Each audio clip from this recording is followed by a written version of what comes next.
በአፍሪካ ቀንድ የወደብ ዳርቻዎችና በዱባይ ሰማይ ጠቀስ ህንፃዎች መካከል ያለው የጥቅም ገመድ እንደተቋጠረ ይቀጥላል ወይስ የኢራን ጦርነት ቋጠሮውን ይፈታዋል? የተባበሩት አረብ ኤምሬትስ በቢሊዮን የሚቆጠር ዶላር ያፈሰሰችባቸው የአፍሪካ ግዙፍ ፕሮጀክቶች ጦርነቱ ባስከተለው የኢኮኖሚ ቀውስ ምክንያት የመቀጠላቸው ነገር ጥያቄ ውስጥ የገባ ይመስላል። የዱባይን ኢንቨስትመንት በጸጋ ለሚፈርጁት አፍሪካውያን ክስተቱ እንደ ከፍተኛ ስጋት ተቆጥሯል። በሌላ በኩል ግን የዱባይ ኢኮኖሚ መመታት በአፍሪካ የምታራምደው የኮርፖሬት ኒዮኮሎኒያሊዝም መርህ እንዲዳከም በማድረግ አፍሪካውያኑ ከተደገሰላቸው የባህል የማንነትና የእምነት ወረራ ነፃ የሚሆኑበትን ዕድል ይፈጥራል የሚሉ አሉ። ይህ አንጓ ላይ ነው።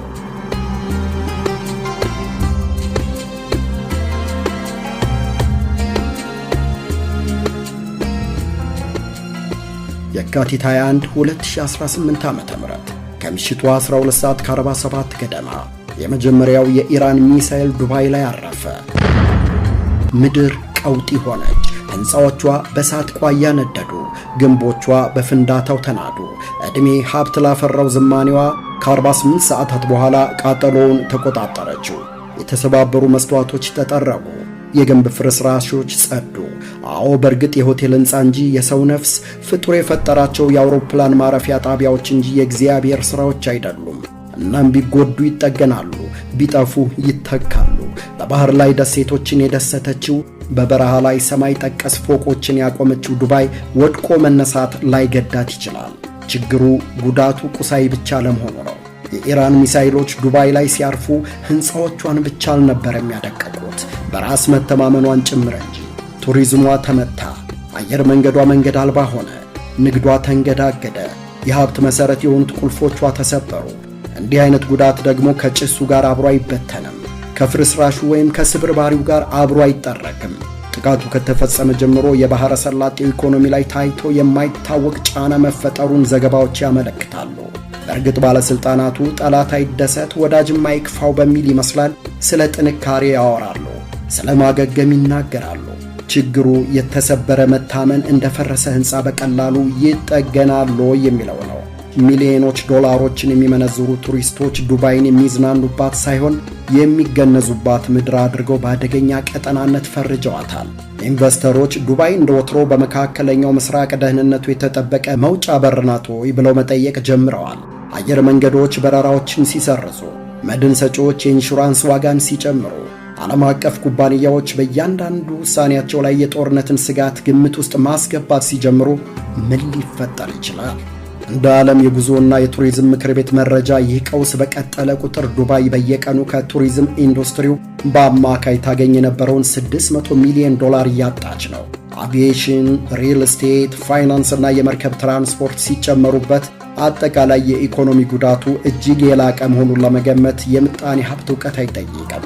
ከጥቃቶቹ በፊት በመካከለኛው ምስራቅ ያለው ቱሪዝም በየዓመቱ በመቶ ቢሊዮኖች የሚቆጠር ዶላር የሚያመነጭና ለሚሊዮኖች የሥራ ዕድል የሚፈጥር ኢንዱስትሪ ነበር። ዱባይ ደግሞ በየዓመቱ ከ17 ሚሊዮን በላይ ዓለም አቀፍ ጎብኚዎችን በማስተናገድ የአንበሳውን ድርሻ የምትወስድ የበረሃ ገነት። አሁን ግን የበረሃዋ ገነት የበረሃ ገሃነም ሆናለች።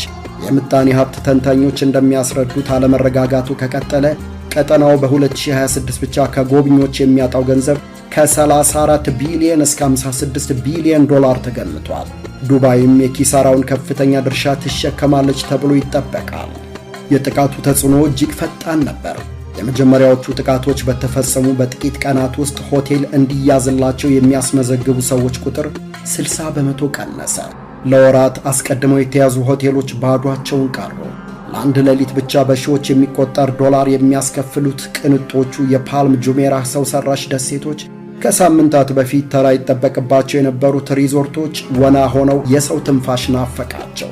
ያ የባለጸጎች ዓለም በአንድ ጀንበር ጭር አለ። ቀውሱ በጠነከረበት ወቅት የአውሮፕላን በረራ ስረዛዎች በከፍተኛ ሁኔታ እየጨመሩ መጥተው በቀን እስከ 3000 በረራዎች ተቋርጠዋል። በዓለም ላይ በጣም ሥራ ከሚበዛባቸው የአየር ማረፊያ ማዕከላት አንዱ የሆነው የዱባይ ዓለም አቀፍ አውሮፕላን ማረፊያ አውሮፕላኖቹን ደርድሮ አይናቸውን ከመመልከት ውጭ አማራጭ አልነበረውም።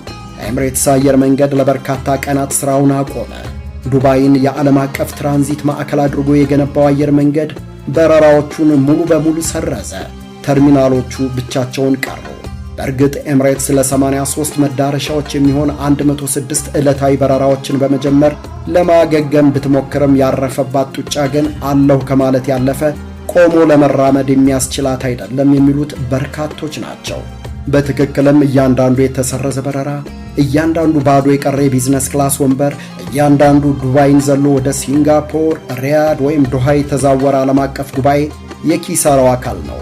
ከቆሙት ወይም ከተሰረዙት በረራዎች በላይ ግን የጠፋው እምነት ዱባይን ለከፋ ኪሳራ ዳርጓታል።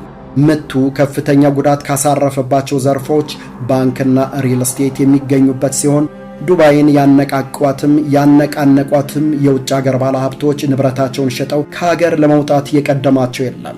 ቴህራንን አሜሪካ በረጅም ተወንጫፊ ሚሳኤሎቿ ባንቀጠቀጠች፣ እስራኤል በንስራኤልና አውሮፕላኖቿ የኢራን መሪዎች ያሉበትን ቦታ መርጣ ከመቀጽበት አመድ ባደረገች ቁጥር ኢራን በቀላል ዋጋ የሰራቻቸው ከፍተኛ ጉዳት አድራሽ ድሮኖቿ የባህረ ሰላጤው ሀገራትን መሠረተ ልማቶች ያወድማሉ። ቀስ በቀስ ቱሪዝሙን ሽባ በማድረግ የባንክ ኢንቨስትመንቱን በማድቀቅ የሪል ስቴት ገበያውን በማራቆት ዱባይን ቀውስ ውስጥ የከተታት ጦርነት ለአጎራባቾቿ ሌላ መዘዝ ይዞ መጥቷል። አረቡን ዓለም በእግሩ ያቆመው የነዳጅ ጉዳይ፣ በክልሉ ያለው ውጥረት እየጨመረ ሲሄድ ዋና ዋና የባህረ ሰላጤው ነዳጅ አምራቾች ምርታቸውን ቀነሱ።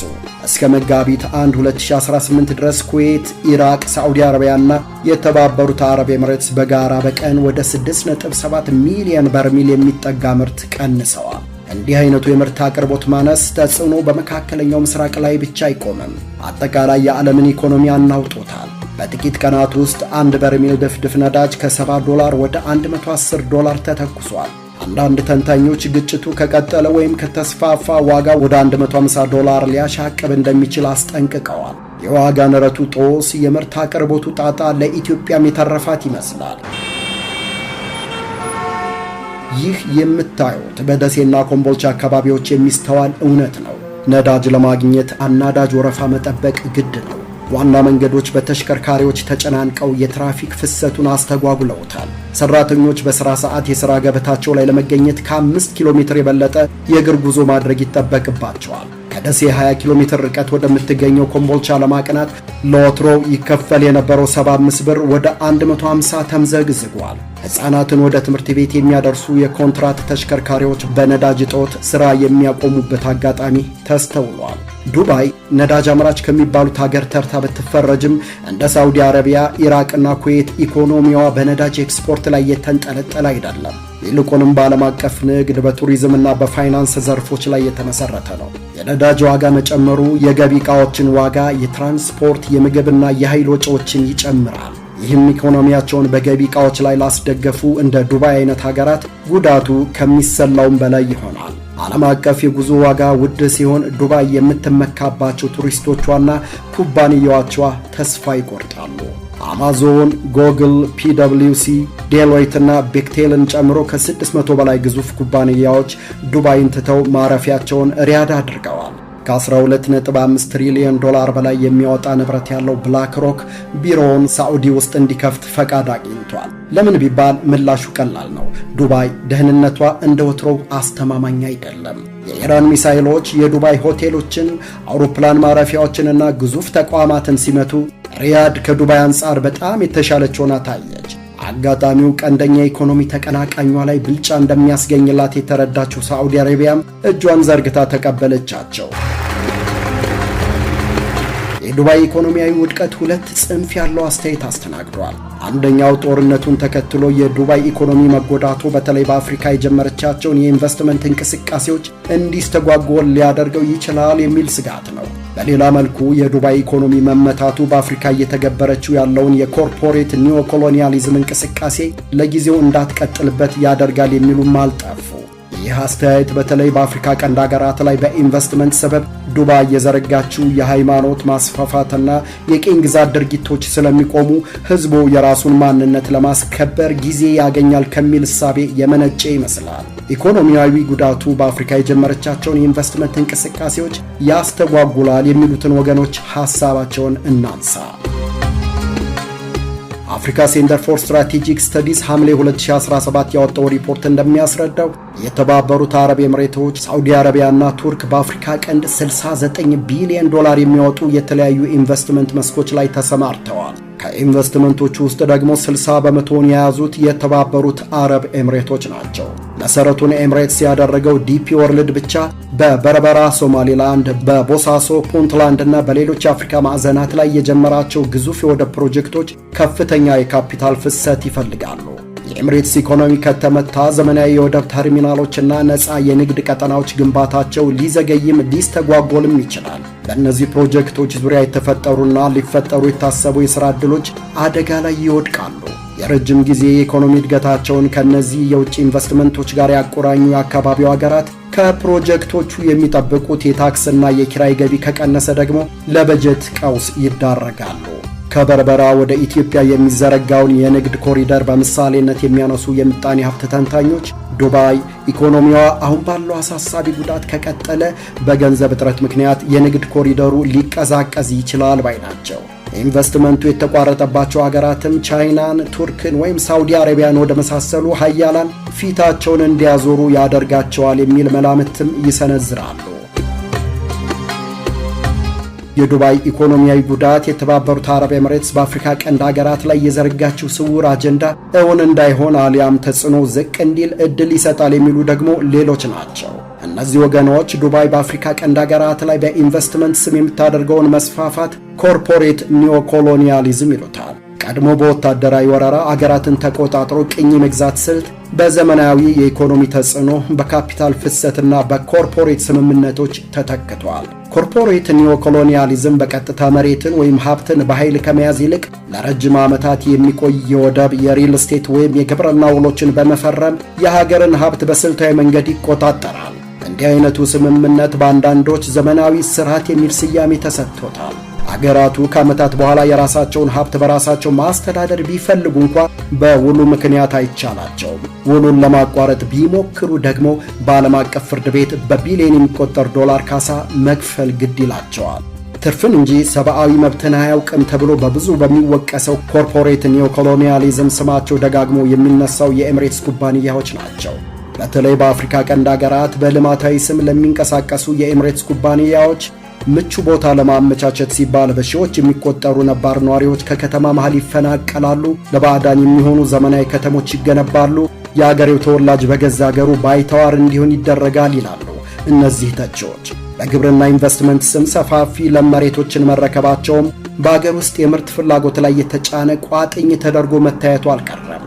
ከሰፋፊ ለም መሬቶች የተገኘው ሰብል በቀጥታ ወደ ባህረ ሰላጤው ሀገራት ስለሚላክ የአካባቢውን የምግብ ዋስትና አደጋ ላይ ሊጥል ይችላል የሚል ስጋት በብዙዎች ዘንድ ይስተጋባል። በሂደቱም ኤምሬቶች ባህላቸውንና እምነታቸውን፣ አስተሳሰባቸውንና ማንነታቸውን በአፍሪካውያኑ ላይ የመጫን ዕድል ያገኛሉ ሲሉም ያክላሉ። የተባበሩት አረብ ኤምሬትስ በተለይም በአቡዳቢና በዱባይ በሚገኙ ተቋማቶቹ አማካኝነት በአፍሪካ ውስጥ ከፍተኛ መጠን ያለው መሬት በይዞታነት ከያዙ የውጭ ሀገራት መካከል አንዷ ነች።